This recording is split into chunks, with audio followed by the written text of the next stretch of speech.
Don't I have to press this? You can do it. Okay, so you got it.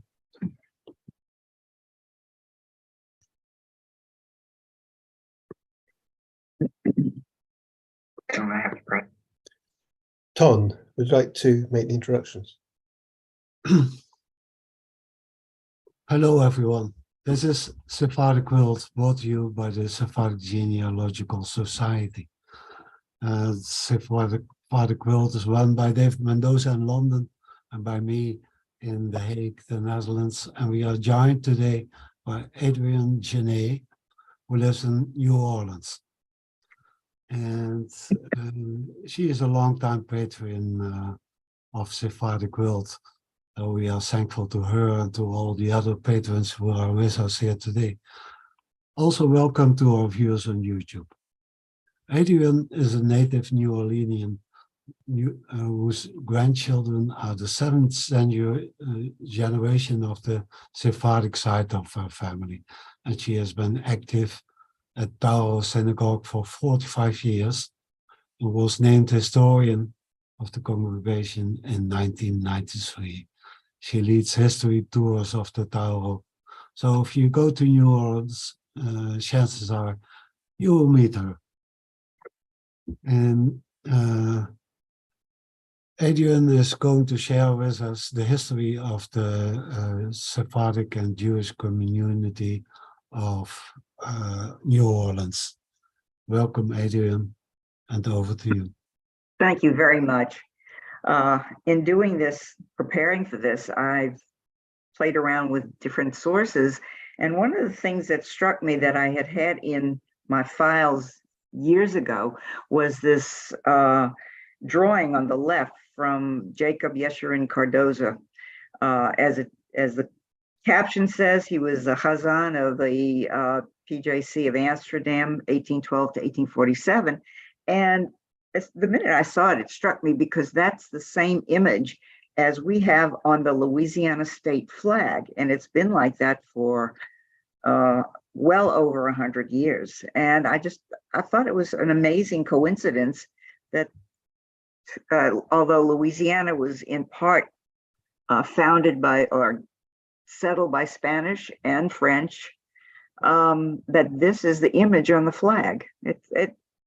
It just struck me as really unusual. And I cannot give you an answer why, but it was evidently some sort of a classical motif. How do I go down?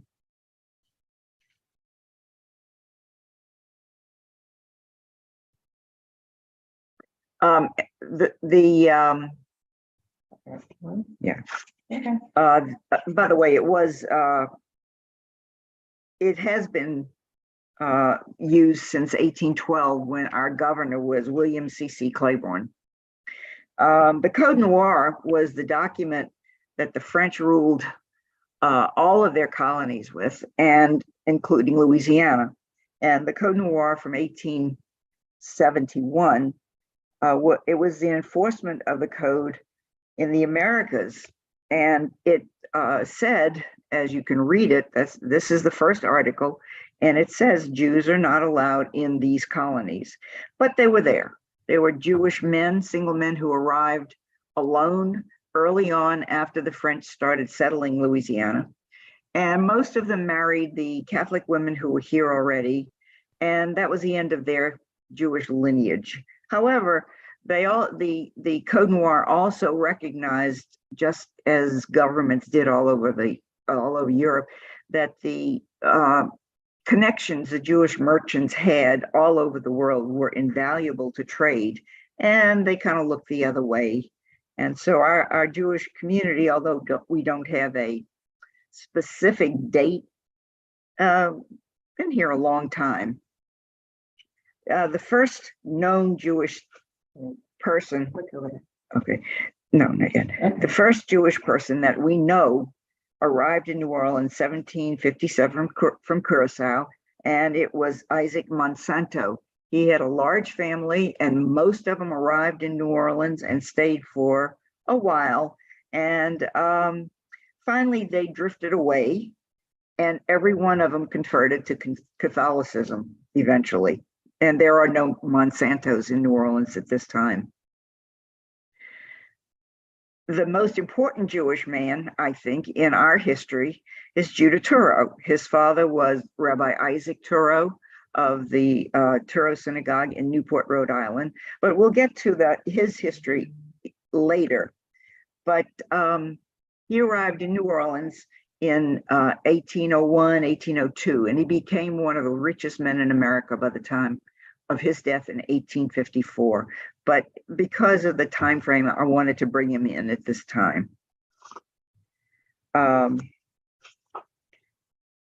New Orleans was established in 1718, and Judah was born in 1775. After he was here, he became a merchant and became very successful, as I said before. In 1826, one of his relatives and her husband arrived in New Orleans. Charity Hayes Solis and her husband Jacob Solis came. He wasn't doing real well in business in the Boston area, and they came to see if he could have some success. And I think they came probably because Judah was here. The story is that when he arrived, there were no Passover plans. And so he decided to rent a room right outside of the French Quarter. And he made his own matzah, and he invited people to come to Seder. And sure enough, they did. And they came to services, so much so and so regularly that Jacob moved to a different location on, if you all know New Orleans at all, one of the borders of the French Quarter is North Rampart Street. And he rented a room above a laundry in the 400 block of North Rampart. And he continued holding services. And by the time it was 1828, he decided to go to the Louisiana legislature and incorporate a new Sephardic congregation that he called Shangarei Hesed, and it's not pronounced Sha'arei as in the Ashkenazi, Shangarei Hesed, as I hear. And it was Gates of Mercy, and it was established as primarily a Sephardic congregation. And you see the Constitution and bylaws, first page there. Shortly after that, Jacob Solis decided to go back to New York to see his wife. They had been members of Sherith Israel, and he promptly died. So that left the congregation without a ostensible director. A man by the name of Manus Jacobs stepped up and decided to take the bull by the horns, and he became president of the congregation. They still had no rabbi, and they had very few books, but they had people who were coming to services. And in 1833, Manus Jacobs wrote to Sherith Israel asking if anyone would send a Torah and some prayer books to the new congregation. A gentleman by the name of Jacob Luria volunteered to send his family's Torah, which you see on the left. On the right is a close-up of one of the pages. It's enormous. He sent it in 1833, provided Gates of Mercy would pay his the outstanding debt to the congregation, to Sherith Israel, of $14.90 plus the shipping cost on a boat. Sure enough, they all agreed to it, and several months after that, a ship captain arrived at Gates of Mercy and handed them this package. Now, I will tell you a little tale about it. Since I was not born then, I don't know exactly what happened, but if we fast forward to about 30 years ago, one of the people, maintenance people in our building, the building we're in now, found a Torah in the basement. Now you realize New Orleans has very few basements. We have a high water table, and we are very unused to having below grade basements, except this building. And he brought it up, and they put it in the ark, and that was about the end of the story then, until I was researching to establish a history exhibit about 4 years ago. And sure enough, I was reading a book by the name of called Early Jews of New Orleans by Rabbi Bertram Korn. And he discussed the communications between Gates of Mercy and Shereth Israel. And it's like a light went on. I said, oh my goodness, I bet you that's the Torah that nobody's identified. And our assistant rabbi, Todd Silverman, and I unrolled it in our library, and the right stave says, carved into the wood, Avraham Day, and that's not Hebrew, Avraham Day Yaakov Luria. And the left stave has a Hebrew date, which converts to November 5th, 1812. And it was an aha moment for us, because we found that Torah that Shereth Israel had sent. And now we have it prominently displayed. Unfortunately, it's not kosher, and it's just in almost irreparable condition. But it was a wonderful experience for me and for Rabbi Silverman, and it's been a source of pride for all of us.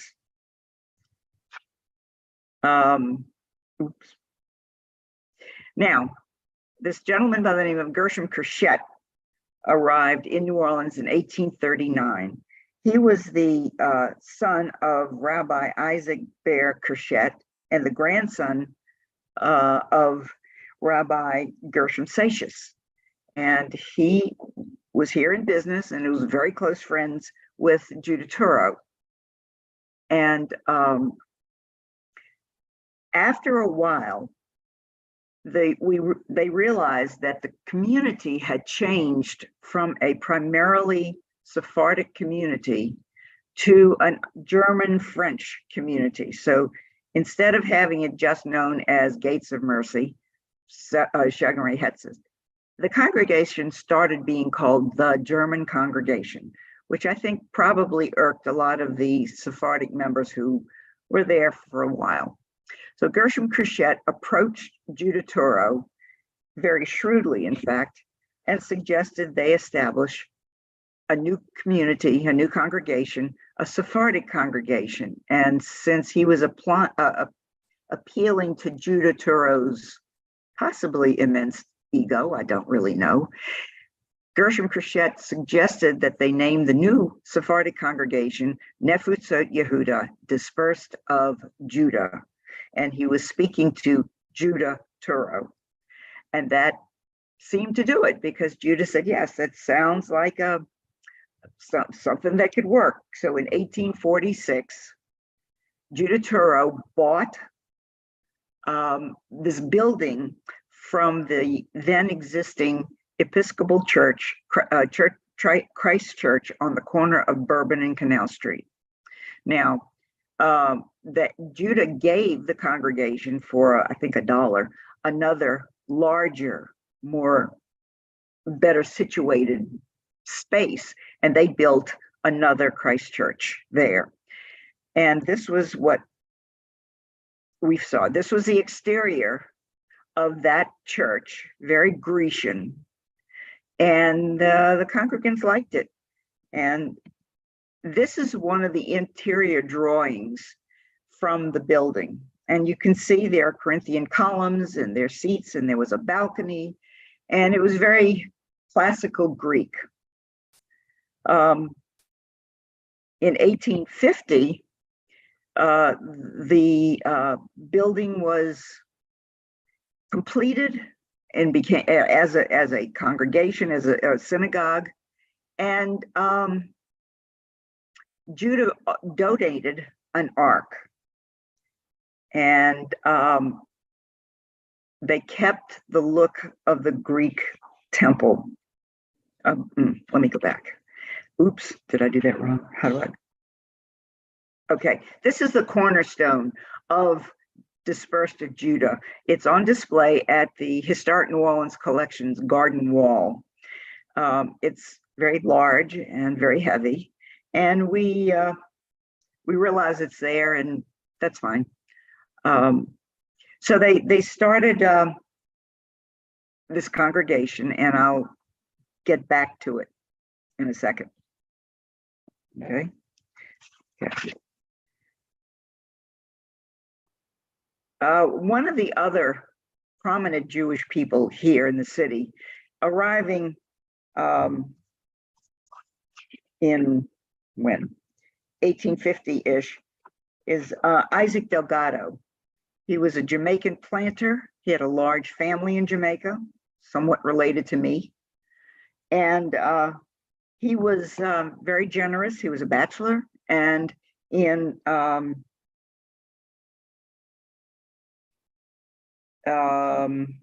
can't see it. Hold on. Well, or not. We'll get it. What? Okay. Will other people see this? No. Okay. One of the things he did before he died in 1912 was he established the Delgado Museum of Art in 1911. It is now called the New Orleans Museum of Art, and it's quite beautiful and a nice collection, and it's in our city park. And we have a wonderful sculpture garden attached to it, given by a Jewish family from New Orleans, though not Touro, the Bestoff family. And that was one of the buildings he endowed. In his will, he gave a bequest to open the Delgado Hospital at the site of our charity hospital, which is now in conversion and not really there anymore. But that was quite a nice bequest. And then finally, in the will, he gave money and did not open until 1921, the Delgado Trade School, which is now called the Delgado Community College. And all of these are wonderful examples of his generosity and interest in the city of New Orleans. Matter of fact, I graduated from Delgado the second time around when I graduated from college again. And got my degree in interior design from there. Okay, what? Out of your way. Okay. I hit my daughter Ellen helping.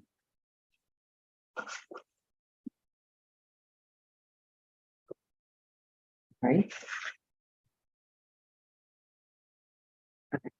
Okay. Back to Judah. He was never very interested in the establishment of the synagogue of the Gates of Mercy to begin with, but after he got so involved with Dispersed of Judah, Gates of Mercy built a new building in 1851. And what do? It's the one on the left, and Judah donated to that one. And then in 1857, Dispersed of Judah outgrew its original building and moved to a building that looks very similar. They liked the Greek temple look. So they built a new building in 1857 after Judah had died. And it was another Greek temple.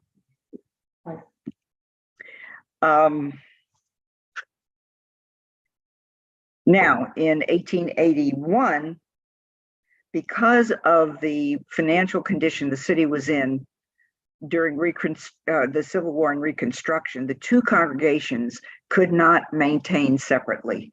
So they remerged under the lilting name of the Gates of Mercy of the Dispersed of Judah. Luckily, they started calling it Touro Synagogue because he gave to both. And that's what we're called now, but the name did not legally change until 1939. In 1891, we became a Reformed congregation.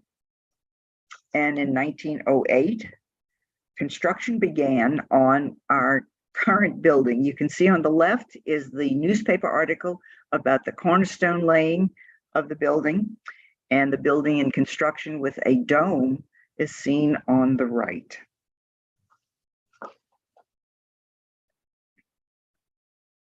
This is how the building looked as it was finished on January 1st, 1909.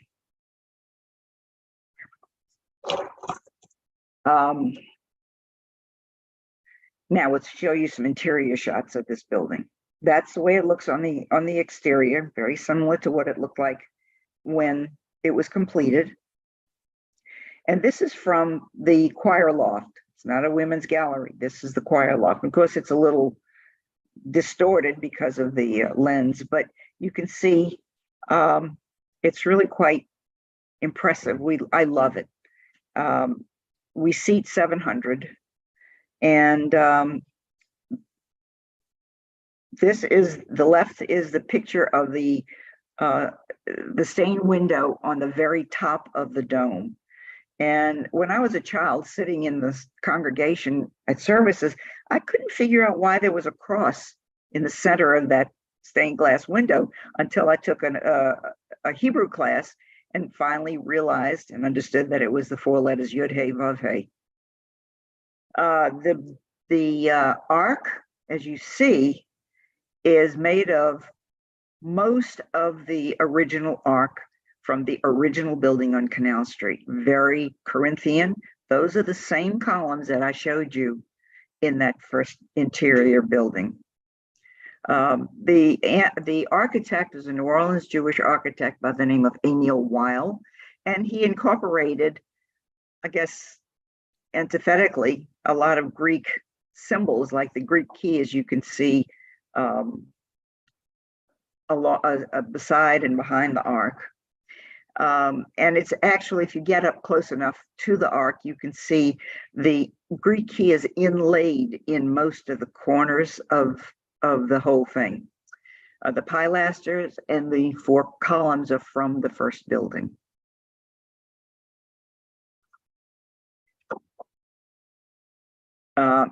Close up, you can see something a little bit interesting. You can see the doors on the left, and we've been in many synagogues in our lives, and we have never seen an ark open vertically. If you can see from the right-hand picture, you can see the edges of the upper door. They slide on a pulley, and they open from middle to top and middle to bottom. Now that's the ark, and our Ner Tamid. That's another story.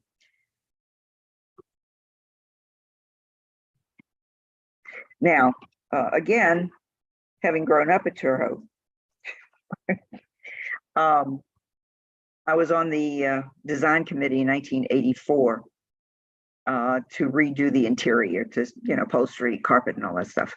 And at that point, one of our members, many of our members own antique stores on Royal Street, and one of them approached us and said that she thought she had, Mrs. Kyle, she thought she had a Sephardic Ner Tamid, and if we would like it, she'd give it to us.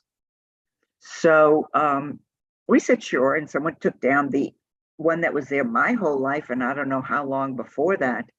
And when we took it down, we realized the one on the left is what we took down, and it's an electrified gravy boat. Seemed to work fine for a long time. Now the one on the right is a gas-driven one. And quite honestly, I know you're not supposed to turn it off, but New Orleans has these things that happen, like floods and hurricanes. And so if the city is evacuated, they turn off the flame so the place doesn't explode.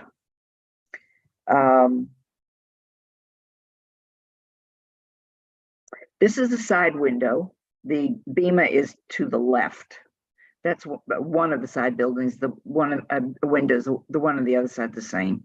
We have memorial plaques from our from three of our four more current rabbis. Thank God our fourth one is still around. He doesn't have a plaque. So right now we have a woman rabbi by the name of Katie Bowman, who was in fact born at Touro, and her mother was confirmed and went to Sunday school a little bit after I was there. I knew her, so we were thrilled with her. In 1989, the Norman family endowed a chapel and assembly. The Norman Synagogue House includes the Forgotten Chapel and Shushan Assembly. The chapel is the one on your left, and the thing on the right is a photograph of a stained glass window that's on the left wall of that building, and it's commemorating the life of one of our deceased members. He died right before the building was built. His name is Norman Newhouse, and his favorite quote was from Micah: "Do justly, love mercy, and give walk humbly with your God." And the competition to illustrate that quote was won by a New Orleans Jewish woman by the name of Ida Rittenberg Kohlmeyer, who grew up at Touro and spent most of her life at Temple Sinai, another Reformed congregation, and came back to New Orleans. She passed away in 1997. The quote is in Hebrew, which runs through it in a Chagall-esque manner. The scales of justice are at 12 o'clock.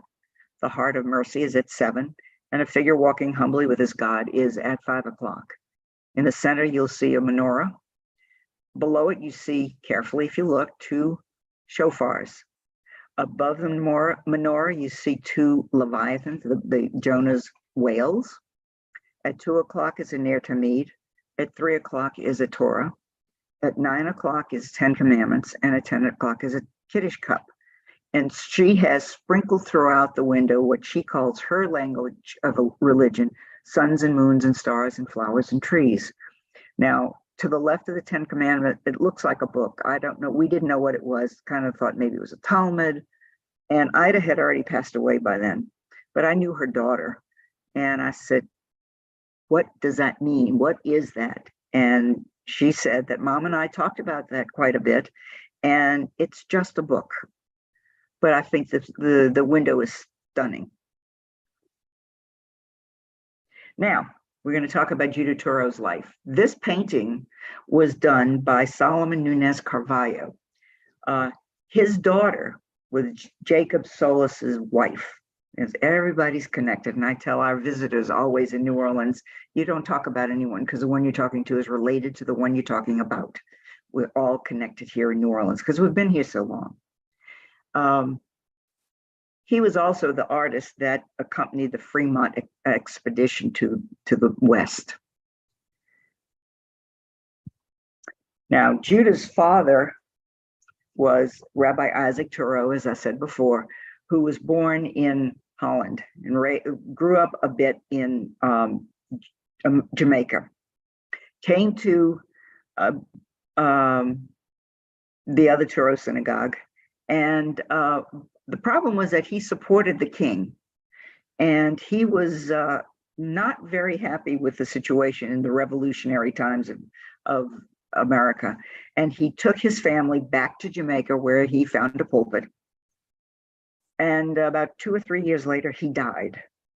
His wife, who was Moses Michael Hayes' sister, and Moses Michael Hayes is on the right, Raina Hayes Touro, took her 3 children, Rebecca, Abraham, and Isaac, back to Boston to live with her brother. Unfortunately, she died about 3 years after that, and the children were left orphans. Moses Michael Hayes stepped up to the plate and chose to have the children stay in his home and educated them and raised them. Everything went well until Judah got a little bit older and decided that he fell in love with Moses Michael Hayes' daughter, Catherine. There were about 5 sisters. There was Catherine, there was Judith, there was Sally, there were a couple more, and my favorite name was Sloey. So it was not a happy situation, and Judah left the home, traveled through Europe, and finally made his way to the Caribbean, to Cuba, and up to New Orleans in approximately 1801. He was a very successful businessman, but not too long after he arrived, the Battle of New Orleans took place, which actually happened after the treaty was negotiated but not ratified, the Treaty of Ghent, which ended the War of 1812. Unfortunately, the internet was down that day, and neither Andrew Jackson and Jean Lafitte in New Orleans, nor General Pakenham, the British general who was coming up the river, got the email that the treaty had been negotiated. And the Battle of New Orleans ensued from January the 1st to January the 8th, 1815. Though Judah was not in an army, he and his friend on the left, Raisin Davis Shepherd, decided to volunteer and bring and carry arms,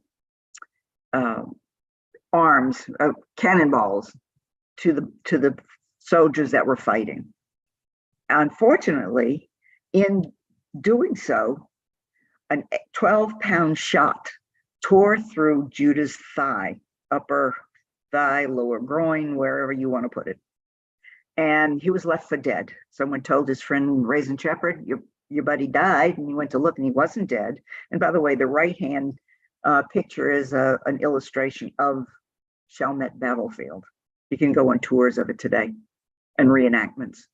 Anyway, he got to Judah and he wasn't dead. He helped stabilize him. They brought him back to New Orleans, where he lived until 1854, and he was 79 years old. Unfortunately, Judah vowed, because of his injury, he would never marry nor have children.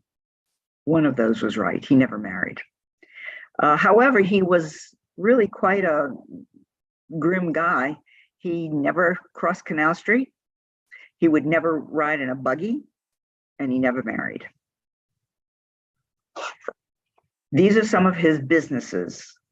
The first one we found is the 1807 ad for his store, where he was selling sugar and rum and brandy and stuff, soap.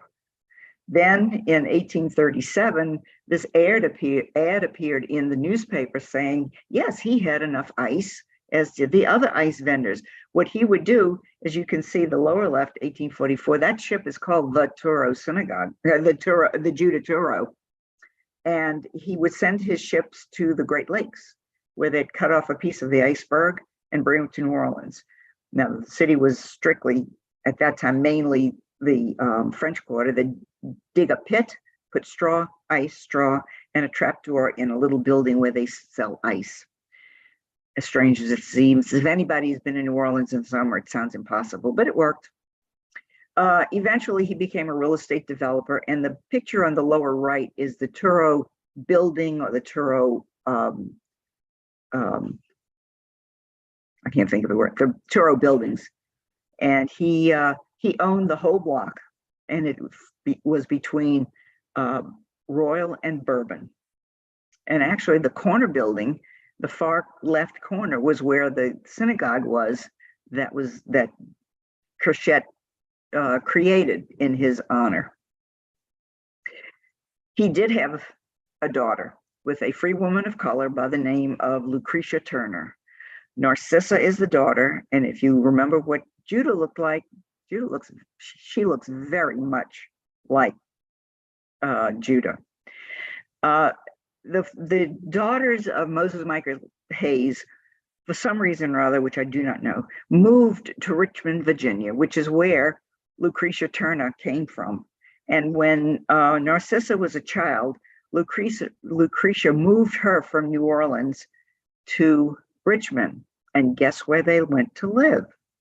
With the Moses Michael Hayes daughters. Isn't that interesting? In fact, Richard Gustavus Forrester is the grandson, mixed race grandson, of Moses Michael Hayes's daughter, Judith. So they were married, and for most of the early years of their marriage, they lived in Canada, where there was no slavery, and remained there for a while, then came back to Richmond, where actually Richard became the first Black councilman for the city of Richmond's city council. They had 20 children. Now, usually when I tell people about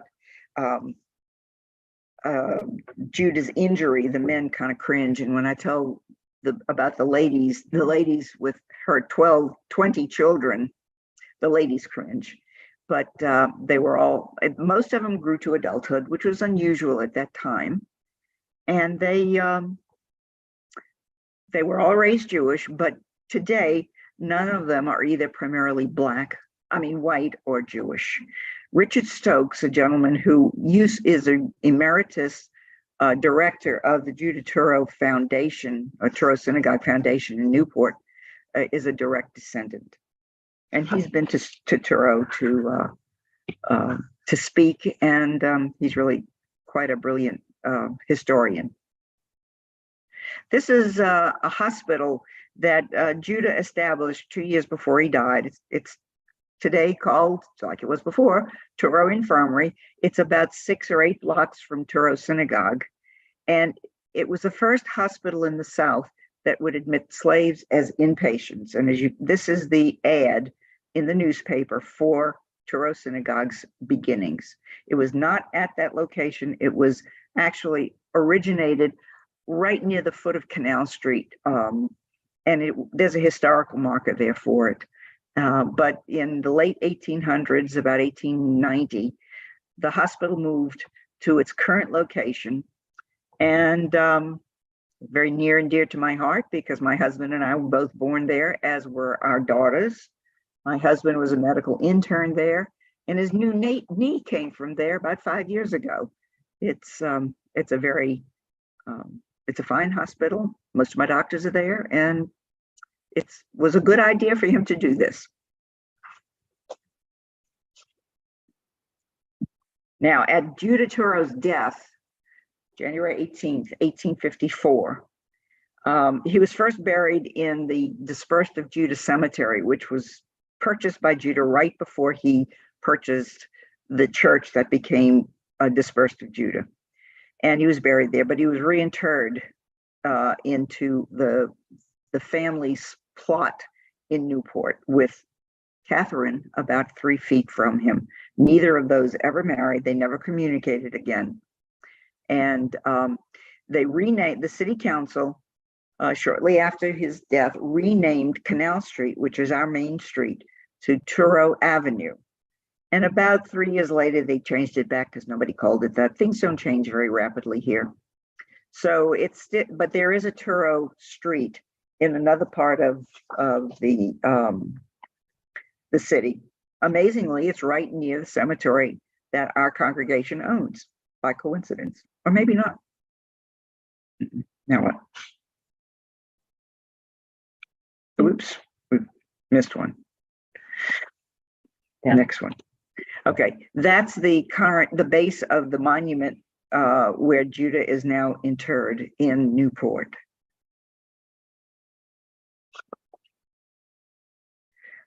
In addition to everything else, he gave 18 existing congregations in his will. He gave approximately $500,000 to 18 existing congregations, plus other interests that he had. He gave to several churches.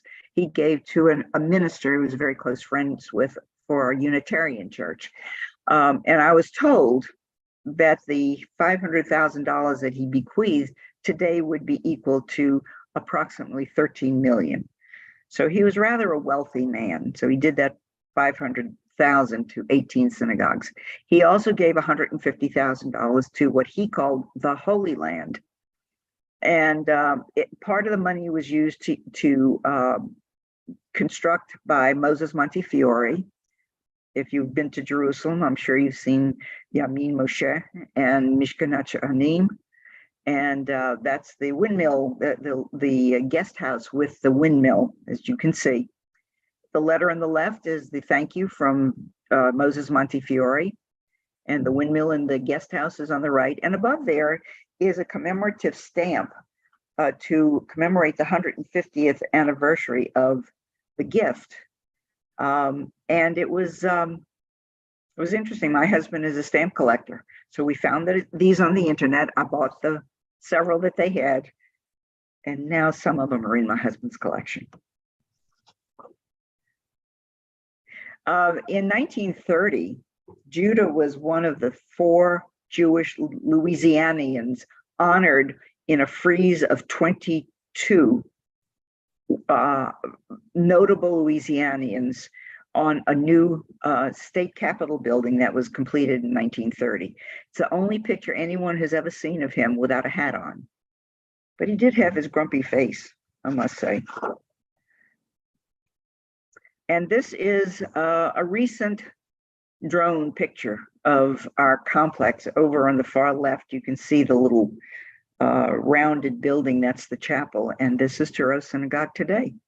It is amazing, and we get a lot of visitors, and I'm extremely proud of it. And I appreciate your asking me to do this today. Now what? Thank you very much. Could you stop sharing your screen? Maybe your daughter can help with that. We can. Thank you. Okay. I have some questions. I have to say, I love the idea of the Ner Tamid being a gravy boat. I think that's wonderful. And just to mention that we have a Jamaican Delgado here, Steve. Maybe yes, I know. Believe me, I know of him. I use his genius very often. Exactly. I'm curious that you said that a synagogue was built in 1851, and the new synagogue had to be built 6 years later because of. No, it wasn't originally. It wasn't built. It was just they transformed the second floor of a laundry. Oh, okay, fair enough. Where did all the extra people come from? Well, we were one of the second largest ports of entry in the United States at that time. We had a tremendous influx of immigrants. Many stayed here. Yeah. Some of them didn't. And it was the second largest city in the country at one point. This is still those earlier than sort of mass immigration from Eastern Europe. I mean, Yes, these German, Dutch, and Sephardim, or do we have any idea sort of who they might have been? Not really. But I will tell you that we did not have a very large Eastern European influx. We had some, but in the late 1800s, when a lot of those people arrived, they didn't arrive in New Orleans. I think more of the Eastern European population was centered in the Eastern Seaboard. Yes. And they probably came and stayed. We had some. As a matter of fact, there's a new exhibit here called View Orleans, and it's an interactive exhibit. And one of the things that's shown is the story of a family by the name of Karnofsky, who came from Poland and stayed. And in fact, one of their descendants is a judge. And but the early family adopted a young Black boy who stayed loyal and close to the family his whole life. They happened to find him a cornet, and he became Louis Armstrong. Oh, wow. And that's why he wears, used to wear a Star of David all the time because of the Karnofskys. But that's an exception. That really had nothing to do with our congregation. It's just an example of what kind of immigration we had in the late 1800s. That's incredible. My grandfather always used to joke that my uncle was called Louis for Louis Armstrong, and my mother was called Eleanor for Ella Fitzgerald. There you go. And that's a wonderful little thing. And you mentioned the War of 1812, which obviously is bigger news in the United States than Britain, because Britain was involved in the Napoleonic Wars. But I once heard it described beautifully as a war between America and Britain that was won by Canada. But with respect to where the immigrants come from, in the chat, Robert is saying from Prussia and Alsace, which yes, Alsace in France, which makes sense. Yes, that's where the other half of my family's from. Yeah, but actually, Alsace would have been. Oh no, Alsace would have been French at that point. Yeah. Oh, it depends on the year, didn't it? I mean, my Gernsbacher half came from Baden, Buhl, and my Levy family came from Nancy, France. So Yeah. we have a lot of mixture here. Okay. David Simon has his hand up if you want Well, to. I wanted to say, first of all, hello to cousin 80 in New Orleans, and fabulous presentation. Where did the Jewish community place itself during the Civil War? Oh, they were here, but Well, they as were there, many- but in terms of, were Which they side? supportive of entirely of the Confederacy, or were they? well, there certainly were people who were part of it. Part of my family served. No one was and there part of- promoting sort of the I guess, or very quiet if they were promoting the Union non-slavery values. No, they were part of the Confederacy. My great-grandfather, Joseph Gernsbacher, was drafted as a medic, and he served. And Debbie, there was Amores in there too, who in the records. But evidently, from what I was told by a historian that I deal with a fair amount, that the Sephardic portion of the population after the War of 1812 ended, they left to where, I don't know, but this is what I was told. Okay. Now we have approximately 12,000 Jews in New Orleans, a little bit more than that. We are 1% of the population. Thank you. Arnold, you have your hand up. Would you like to unmute? Yes, thank you. Thank you very much, Adrien. It's fascinating. First, I'm a descendant of Isaac Touro's sister, Hannah. Oh yeah, Rebecca? Hannah in Amsterdam. No, Isaac Touro. I'm saying Isaac, Judah yeah, Touro. yeah. Yes, uh-huh. Yeah, Isaac's sister. My great grandfather, my father, and my grandfather, sorry, the three of them were all called Judah, all called Yehuda. And it's my belief that my great grandfather was called after Judah Touro, who was his mother's first cousin, and who had just died when he was born. I'll be darned. Had no idea. No. It's a fascinating thing. I wondered if you have any archive in New Orleans that maybe you have documents or any sort of contact between Judah Touro and his family back in Amsterdam. I am not aware of it. I'm not saying it isn't. I'm not aware of it. And, when he left Boston, it was not on the best of circumstances or the relationships. So I'm not quite sure if he had been interested in maintaining any kind of contact. I'm not aware of it. He was very interested in his name, Judah, being perpetuated. Now, there was a story in my family that Judah was an important name and was important that it was perpetuated.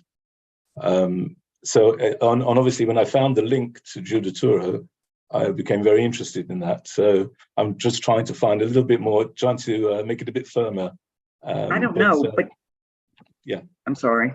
No, the family relationship is definite, I think, as much as any of these things are. But I just wondered if you had any firmer. The other thing is, I wanted to know how would Judah Touro have known about Moses Montefiore collecting money? Was there sort of a news sheet that traveled the Sephardi world at that time? Do you have copies of that? The only copy I have is that letter from Montefiore thanking the estate for the donation. Okay. Well, this is a very interesting talk. Thank you. Thank you very much. Thank you. I think Sir Moses Montefiore was, such a big figure within the Jewish world that his actions would have been reported everywhere, and perhaps that may have been.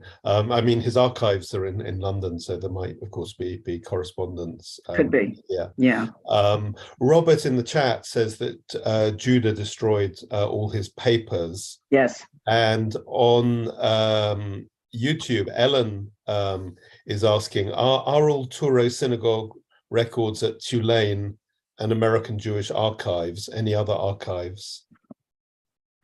We have some papers within the building, but Tulane houses our archives in their special collection in the library, special collection library on campus. Not much is at the American Jewish Archives because I've been there for a conference, and it was a very short time that I was there, but I didn't find a heck of a lot. Because Ellen is adding that Tulane University has significant Jewish community records for They do. NOLA. I'm not sure what that means. NOLA, New Orleans, Louisiana. Okay.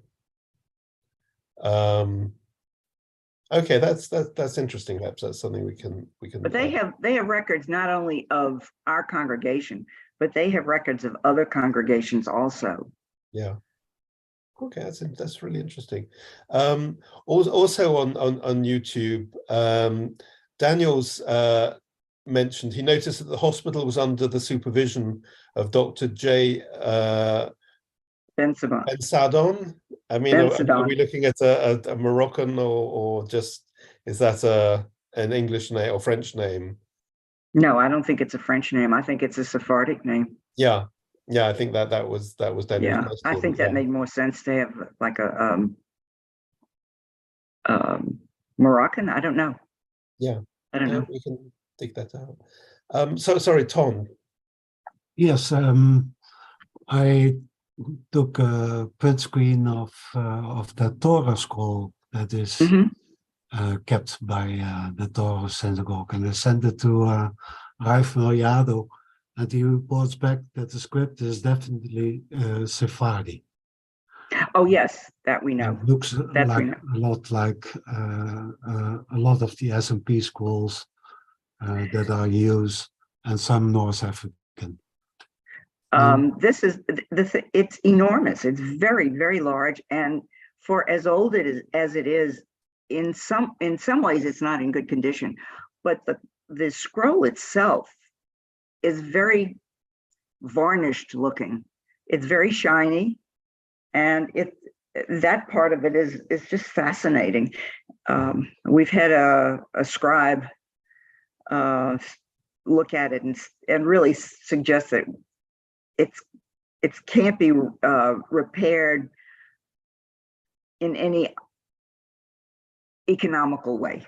I guess that's the best way to put it. It would cost a fortune. Yeah. And it probably wouldn't be kosher even then. Is there any idea of how old it is? Well, the date on it is 1812. November 5th, 1812. So I don't know if that was the date it was given to the family. I suspect it would maybe a bar mitzvah present for our Jacob Luria, the one that actually sent it for $14.90. And Abraham was his father. I don't really know, but 1812 is the date that's carved into it. Yeah, I find it interesting that the most important New Orleans families have Dutch roots, like yes, Silva Solis and Delgado. Is that a coincidence, or are we just everywhere? Everywhere. By the way, we have, I see that we have one of my docents on here. Robert Hammer is one of my docents when we do tours. Is there anything known about the Touro family in Amsterdam and further back? Has there been research into it? I've tried to, but just like with so many of these families, the names repeat so many times, it's so very confusing that I had other things to look for. So yeah, I'll take a look. Okay, sold. Okay. Any more questions in chat or you? Well, Alan mentions that he has a Ben Sadon ancestor from Mogador in Morocco, so maybe that answers that. Maybe so. It could be. Yeah, and Bob comments on the cost of a Torah scroll. I'm wondering about the date as well, because if it arrived just after or shortly after the Battle of New Orleans, might there be some connection, or is that No, just it arrived in 1833. Oh, I do beg your pardon. Oh, yes, of course, it was written in The carving is 1812. Yeah. It does seem a rather grand bar mitzvah gift, to be honest. Well, I don't know what else it could be. I don't know anything about these people, although I did read a story about the gentleman Jacob Luria, who donated it. He came down and he was transferring from a steamboat to an ocean-going vessel and fell off the gangplank and drowned in the Mississippi River. But I don't know if that's true. That's what it says. That's what I've read in the newspaper of that year. And Rene mentions that there are several Monsantos in Curacao, but none are Jewish now. No, none of the ones that came here are left Jewish, or maybe shortly thereafter they converted. Do any descendants with these Sephardic names, even not Jewish, still live in New Orleans? Yes, as a matter of fact, I went to a graduation a very, very long ago for one of my husband's nephews, and one of the graduates in that particular Catholic school, last name was Touro. Okay. Yeah. So maybe that we can track them down to get their Y-DNA. Yes, it was an interesting thought, but at that time I was not all that involved with it all. Yeah. So I didn't venture to find out who those people were. This was a very long time ago. Bob is wondering whether the Torah scroll may have been a dedication gift. Could be. Yeah, who knows?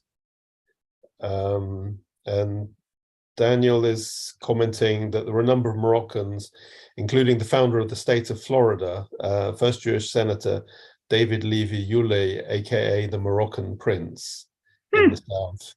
So that? Yeah, well, I mean, Moroccan Jews, like most Jews, just get everywhere. So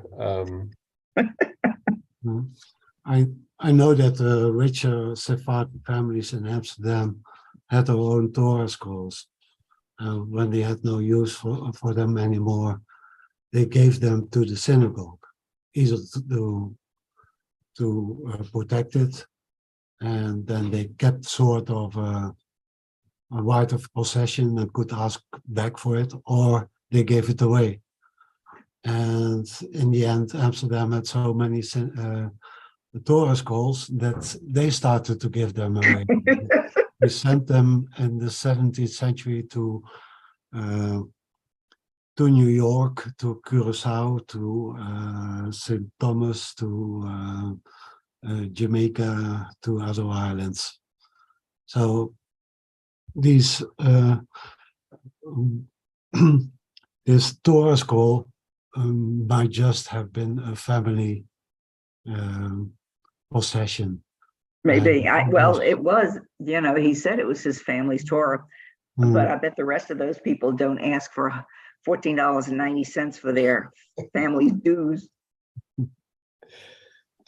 David has his hand up. I just wanted to mention, I know that Adie wasn't here to toot her own horn on her ancestry. Of course, she's Sephardic, and my wife's Sephardic from New Orleans, and I guess 3 or 4 generations in New Orleans. You're still in New Orleans. We're now in Houston.